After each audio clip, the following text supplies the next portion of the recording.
이제 코로나 상황 좀 짚어보도록 하겠습니다. 코로나가 오늘 새벽 0시 기준으로 신규 확진자가 28명밖에 안 되고요. 지역 발생이 5명밖에 안 됩니다. 그래서 사망이 누적으로 해서 모두 300명. 그러니까 오늘 현재 모두 300명으로 집계된 그런 상태고요. 자, 어제 오늘 확진자가 줄었고 확실하게 지역 관련해서도 이제 확진자가 줄어든 것 같아요. 네, 국내 발생은 확실하게 좀 줄어들고 있는 건 분명합니다. 최근 2주간 통계를 보면요. 약 32명이 발생했거든요, 하루에. 근데 지금 20명으로 줄었고 오늘도 뭐 지금 10명대 아래로 떨어지지 않았습니까? 네. 국내 발생은 떨어지고 있는 상황인데 네. 해외에서 입국해서 외국인이 발생하는 경우는 굉장히 늘어나고 있는 추세인 거예요. 네. 2주 동안 해외 유입이 평균 31명이거든요.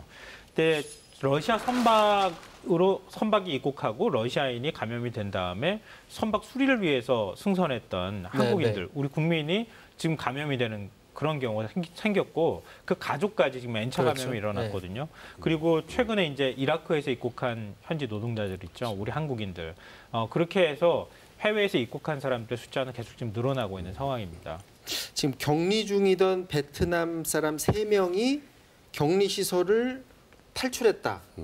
이게 어제 오전 3시에 있었던 일인데요. 네. 그러니까 외국에서 입국한 사람의 경우에는 자가격리 시설을 마련을 했잖아요. 네. 근데 김포에 있는 호텔을 자가격리 시설로 활용하고 있습니다. 근데 그 호텔에 베트남에서 입국한 3명이 있었는데 왕관기라고 있죠. 우리 이제 화재가 났을 경우에 밖으로 비상탈출하는 그 장치를 이용해서 3명이 탈출을 했다고 하는 겁니다. 베트남 출신 노동자인가요? 지금 그 관광 비자를 가지고 들어왔다 그래요. 들어왔는데 관광 비자 가지고 지금 이제 사라져 버렸으니까 혹시 불법 취업을 하려고 하는 거 아니냐 이렇게 의심을 하고 있는 상황이지만 확인되지는 않은 상황입니다. 네. 경찰이 지금 3명을 찾기 위해서 노력하고 있는 중인데요.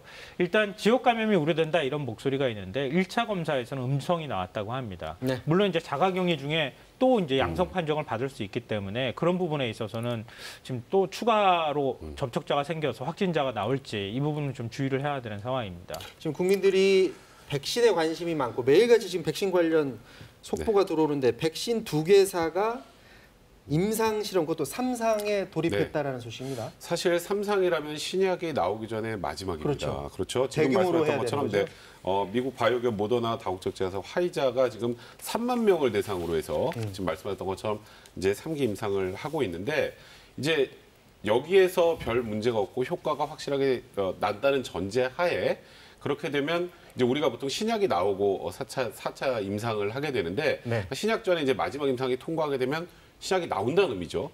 그러면 빠르면 올해가 가기 전에 일단 백신이 나올 수 있다라는 취지고요. 다만 백신이 나와도 이게 전 세계 사람들이 모두 맞을 수 있는 양이 한꺼번에 나오는 게 아니죠.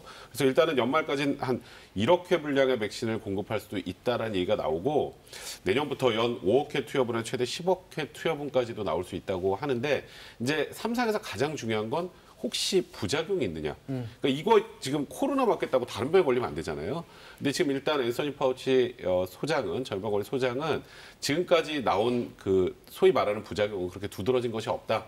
안정성은 있어 보인다는 입장이기 때문에 굉장히 좀 기대가 보이는 상황입니다. 지금까지 들어온 외신이나 국내 소식을 종합해 보면 백신이 개발되더라도 가장 먼저 미국이나 그런 나라들한테 먼저 갈 것 같고요. 우리나라한테 오기에는 조금 시간은 걸려 보입니다. 자.